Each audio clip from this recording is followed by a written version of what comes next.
मेरे साथ क्या हुआ गौर से सुनिए। जानता रावण था मैं रुद्र का अवतारी हूँ। जानता रावण था मैं रुद्र का अवतारी हूँ। शक्ति है पूछ मेरी राम का पुजारी हूँ। शक्ति है पूछ मेरी राम का पुजारी हूँ। जानता रावण था मैं रुद्र का अवतारी हूँ।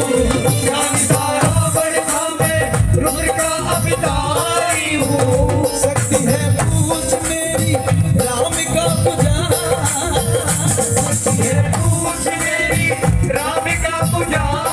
हूँ। कि जानता रावण था मैं राम का पुजारी हूँ और शक्ति है पूछ मेरी, है ना। लेकिन फिर भी रावण ने मेरे साथ दुराचार किया था। रावण वेदों का ज्ञाता था। उसको यह भी मालूम था कि किसी भी दूत को दंड देना ये विधान के विरुद्ध माना गया है। फिर भी रावण ने मेरे पैरों को, मेरे शरीर को भेड़ियों में जकड़ के लंका की गली गली में घुमाया। प्रभु हर एक लंका वासी ने मेरे ऊपर कंकर पत्थर फेंके, फिर भी मैंने किसी से कुछ ना कहा। पर एक बात जो मैं ना सह पाया, जिस कारण मैंने लंका जला दी, जानना चाहते हो तो सुनो।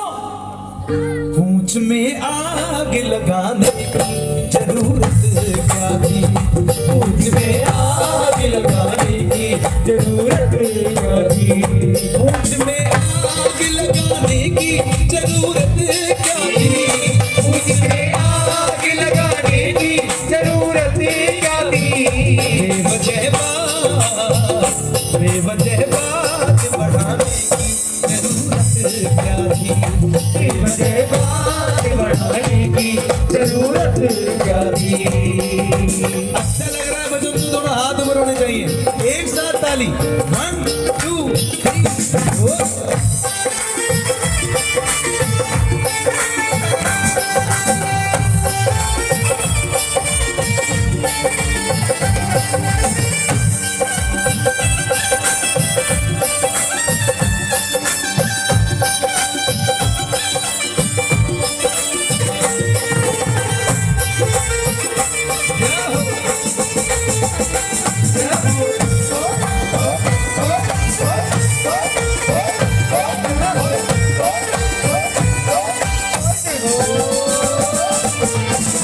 और सुनिए, ये तो पहले सवाल का जवाब दिया हनुमान जी महाराज ने।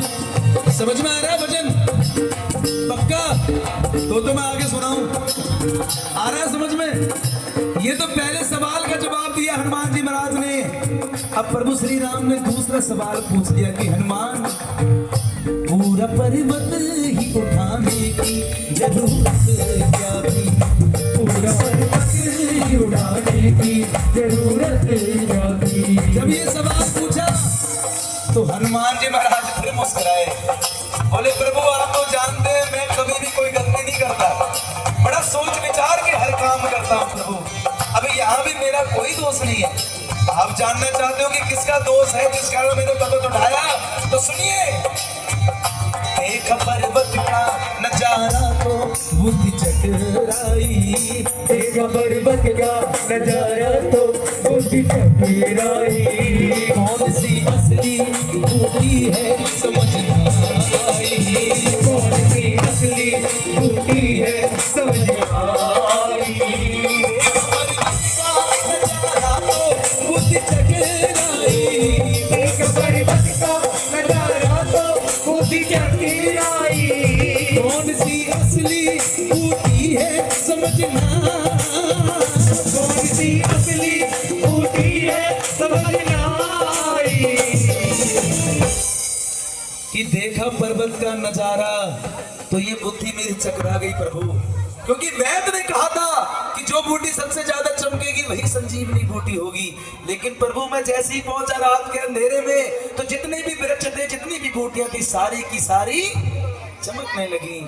फिर भी प्रभु मैं चाहता तो सारी बूटियां उखेड़ के ला सकता था, पर मैंने पर्वत क्यों उठाया? इसमें मेरा कसूर नहीं है, इसमें उस वैद्य का कसूर है। क्योंकि वैद्य ने ही मुझे समझा के भेजा था कि कल का सूरज उगने से पहले यदि संजीवनी बूटी ना आई तो लक्ष्मण भैया के प्राण नहीं बच पाएंगे। अब जरा प्रभु आप ही बताओ, वैद्य को सर पे लगाने, वैद्य को सर पे लगाने की जरूरत क्या थी, ऐसी पहचान बताने की जरूरत क्या थी, ऐसी पहचान बताने की जरूरत क्या थी, मुझे मुझे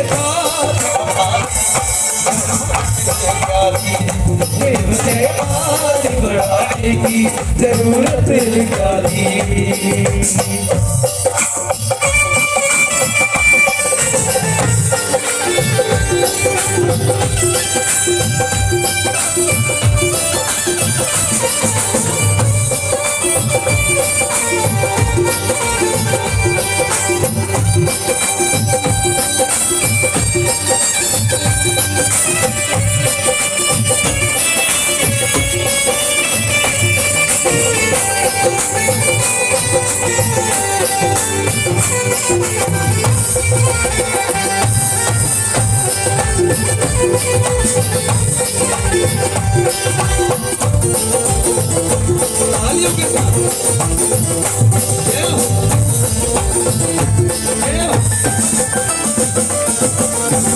अब सुनिए अंतिम लाइन इस भजन की। ये तो दो सवालों के जवाब दे दिए मेरे प्रभु ने, पर जो तीसरा सवाल पूछा हनुमान जी महाराज से कि हनुमान फाड़ कर सीना दिखाने की जरूरत क्या थी, फाड़ कर सीना दिखाने की जरूरत क्या थी। इतना ही पूछा कि हनुमान जी महाराज कहने लगे कि प्रभु ये सीना मैंने क्यों फाड़ा, ये अपनी मर्जी से नहीं फाड़ा, मुझे मजबूर किया गया। और किसने किया मजबूर? सुनिए, जब लंकापति विभीषण का राज्याभिषेक हो रहा था उस वक्त सभी वहां मौजूद देवी देवताओं को कोई ना कोई उपहार दिया गया। मुझे भी प्रभु एक मणियों की माला दे दी गई। जब मैंने मणियों की माला ली, एक एक मोती को मैंने गौर से देखा। जब उस मोती में नाम ना था मेरे राम का, तो फिर प्रभु वो मोती मेरे किस काम का? मैंने एक एक मोती में आपकी सूरत, आपकी मूरत तराशी प्रभु, पर जब ना मिली तो मैंने एक एक मोती तोड़ के उस माला का जमीन पे बिखेर दिया। और प्रभु बस वहीं पे मेरे साथ क्या हुआ सुनिए। मूर्ख मुझे जान कर लंकेश बदनाम किया, मूर्ख मुझे जान कर लंकेश बदनाम किया। उसको मालूम था रग रग में मेरे राम सिया, उसको मालूम था रग रग में मेरे राम सिया। मूर्ख मुझे जान कर लंकेश ने बदनाम किया, मूर्ख मुझे जान कर लंकेश ने बदनाम किया। उसको मालूम था रग रग में मेरे राम सिया, उसको मालूम था रग रग में मेरे राम सिया।